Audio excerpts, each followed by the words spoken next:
Henry van Velzen, een tijdje terug kwam je met een ballad. Daar was je zelf heel blij mee. En nu toch, voor mij redelijk onverwacht, alweer een nieuwe single. Ja, die nieuwe single hadden we eigenlijk al klaar voor de ballad. Maar ja, rond december is het altijd leuk om een mooie plaat uit te brengen.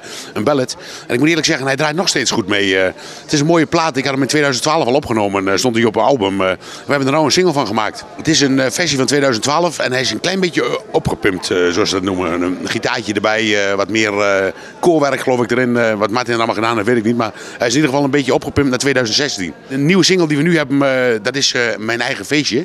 En dat is helemaal een compleet nieuwe single. Die hebben we geschreven en ja, een beetje uptempo weer. Dat vind ik altijd leuk, hè? Een beetje afwisseling, een beetje ballads en dan een beetje uptempo.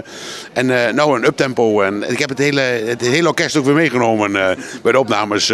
Martin Sterken op accordeon en mijn broer Han van Velzen, ja, de vaste trompetist hè, van het kwartet, of van het trio. Ja, we hebben wilde plannen. We zijn natuurlijk altijd druk bezig met Holland Festijn. Dat is zeg maar een evenement waar veel artiesten naartoe komen. Maar ook optredens gaat weer voortvarend. Daar ben ik blij mee. Ook met andere artiesten ben ik veel bezig. En dat vind ik altijd leuk, hè, weet je wel, om met collega-artiesten dingen te doen. En ja, dat gaat allemaal hartstikke goed. Ik ben heel blij. Een blije man ben ik.